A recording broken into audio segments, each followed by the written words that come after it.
Hello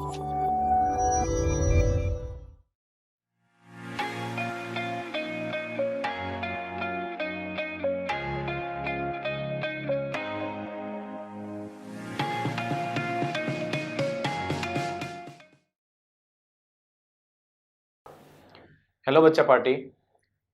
हमने previous lectures में देखा था एग्जाम्पल नंबर 8.1 जिसमें हमने केपलर्स लॉ के बारे में काफ़ी सारे कॉन्सेप्चुअल्स बातें की थी और साथ ही साथ एक नई चीज़ सीखी थी कि जब कोई सैटेलाइट या तो प्लैनेट सन के नज़दीक आता है तो उसकी वेलोसिटी इंक्रीज हो जाती है और जब सन से दूर जाता है तो उसकी वेलोसिटी डिक्रीज होती है। तो आज के इस लेक्चर्स में हम देखने वाले हैं एग्जाम्पल नंबर 8.2 जो काफ़ी ज़्यादा इम्पोर्टेंट है एनसीईआरटी के लिए। और साथ ही साथ आपको एक चीज़ और बताना चाहूँगा कि यही सेम एग्जाम्पल हम इलेक्ट्रॉनिक्स पोर्शंस में भी पढ़ेंगे, बट इसमें मास की जगह पे होगा चार्ज। तो चलिए भाई स्टार्ट करते हैं। सबसे पहले हम क्वेश्चंस को रीड करते हैं। हमें बताया क्या गया था, हमें क्वेश्चंस में कहा गया था कि एम मास के 3 ऑब्जेक्ट थे जो हमें एक ट्राइंगल के शीर्ष बिंदु पर रखे गए थे। उसके सेंटर में भी हमने 2m मास का एक ऑब्जेक्ट रख दिया था। अब हमें ये फाइंड आउट करना था कि इस 2m पे कितना फोर्स लगेगा। ठीक है, हमें resultant force on mass 2m on point C वो हमें कंसिडर करना था।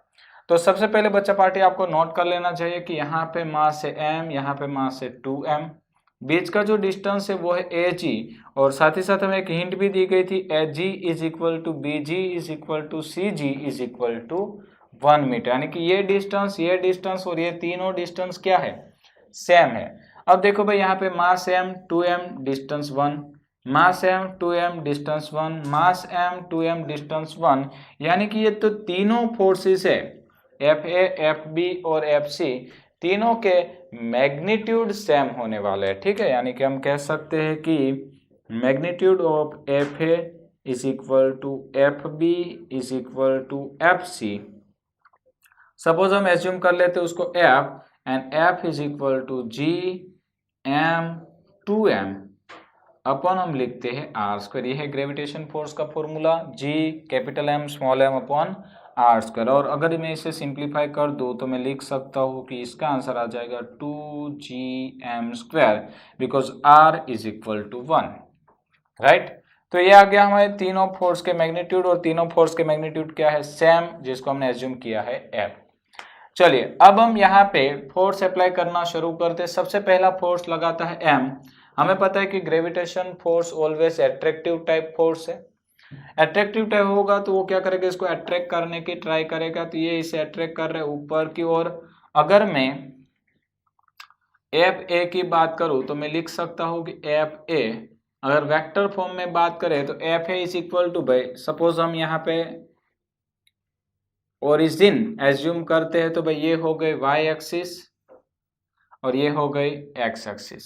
तो हमारा जो FA फोर्स है वो कहाँ लग रहा है, पॉजिटिव y एक्सिस पे लग रहा है। तो मैं यहाँ पे लूंगा मैग्नीट्यूड विथ डायरेक्शन, क्योंकि वेक्टर का मतलब होता है मैग्नीट्यूड विथ डायरेक्शंस। तो इसका मैग्नीट्यूड FA का मैग्नीट्यूड हमने एज्यूम किया था F और डायरेक्शन थी पॉजिटिव y, यानी मैं यहाँ पे लिख सकता हूँ F इंटू J²। ठीक है भाई, अच्छे से समझ में आया सब लोगों को। हमने इस फोर्स को यानी जो वेक्टर था उसको इंडिकेट किया है magnitude with direction, right. Same as it is अगर मैं FB की बात करूं तो भाई FB जो है वो डायरेक्टली नहीं लग रहा है, इंक्लाइन लग रहा है। कितना इंक्लाइन, तो कि भाई ये जो ट्राइंगल था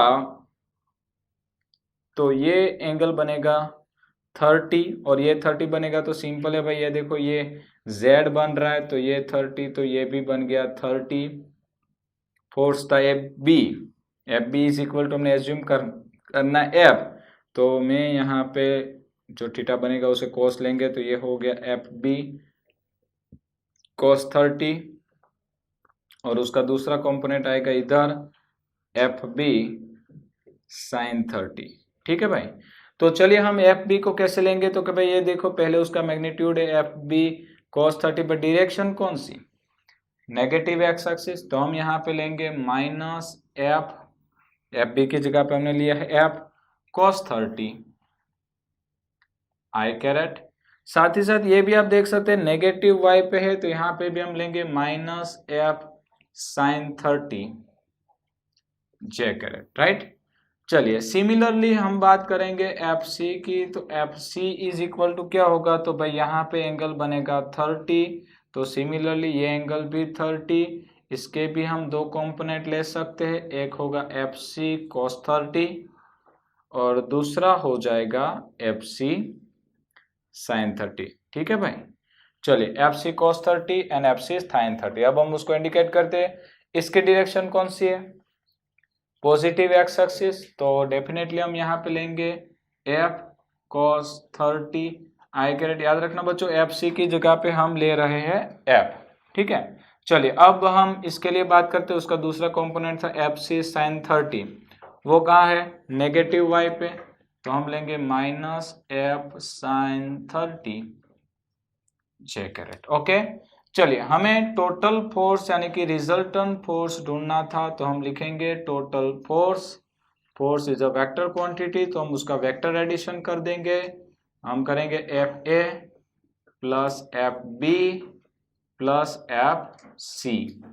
चलिए एफ ए की वैल्यू रख दीजिए, ये I F J caret, F B की minus F cos 30 I caret minus F sine 30 J caret, और सिमिलरली आप एफ सी की वैल्यू भी रख सकते हो, तो ये आ जाएगी plus F cos 30 I caret minus F sine 30 J carat.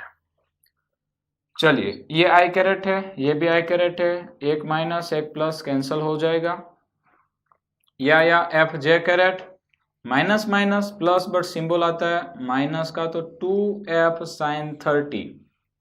चले बच्चों बताइए साइन 30 की वैल्यू क्या होती है, यस साइन 30 की वैल्यू होती है 1/2 जे कैरेट, 2 कैंसल, तो आंसर आएगा F J caret minus F J caret, answer is 0। मतलब कि सेंटर पे रहे 2m मास पे लगने वाला टोटल फोर्स कितना होगा भाई, 0 होगा। साथ ही साथ हमें इस क्वेश्चंस में एक और क्वेश्चंस पूछा गया था कि अगर मान लीजिए कि ए पे रखे हुए मास को अगर हम डबल कर दें तो आंसर क्या होगा। तो सिंपल सा फंडा है भाई, अगर हम इसको डबल कर देंगे तो इसके कारण यहाँ पे जो ग्रेविटेशन फोर्स लग रहा है एफ है वो भी क्या हो जाएगा, डबल हो जाएगा। यानी चले भाई दूसरा किस्सा भी कर लेते हैं, फटाफट करेंगे। तो आपका जो एफ ए है वो क्या होगा भाई, डबल हो जाएगा, यानी कि 2f जे कैरेट हो जाएगा, एफ बी सिमिलर रहेगा, एफ सी भी सिमिलर रहेगा, ठीक है। तो मैं दोबारा नहीं लिख रहा हूं, ठीक है। अब यहाँ पे हम टोटल फोर्स फाइंड आउट करते हैं, तो आप लिख सकते हो total force F is equal to repeatedly F A plus F B plus F C. तो चले एफ ए की अब वैल्यू हो गई है 2f J caret, F B की तो वैल्यू सेम ही रही थी, तो हम लिखेंगे minus F cos 30 I caret minus F sine 30 J caret as well as plus F cos 30 I caret minus F sine 30 J caret, ठीक है भाई। चलिए आगे चलते हैं, 2f जे कैरेट, ये फिर से कट, इसको 2f साइन 30 की वैल्यू अब डायरेक्टली लिख देते हैं 1/2 जे कैरेट, 2 कट, तो 2f J caret minus F J caret, बताइए क्या आंसर आएगा भाई, yes F J caret. But F हमने क्या एज्यूम किया था, 2gm², तो हमारा आंसर आ जाएगा 2gm² जे कैरेट, राइट। तो लीजिए भाई ये आ गया हमारा आंसर। तो याद रखिए पहले किस्से में हमारा आंसर आता था 0, दूसरे किस्से में मतलब कि जब हमने मास को डबल कर दिया था तो ए का फोर्स भी डबल होता है, तो हमारा आंसर आता है 2gm²। आई थिंक बच्चा पार्टी ये क्वेश्चंस काफी इजी था, आपको अच्छे से समझ में आया होगा, इसे अच्छे से लर्न कर लीजिए। और इन नेक्स्ट लेक्चर्स हम देखेंगे एग्जाम्पल नंबर 8.3। Thank you.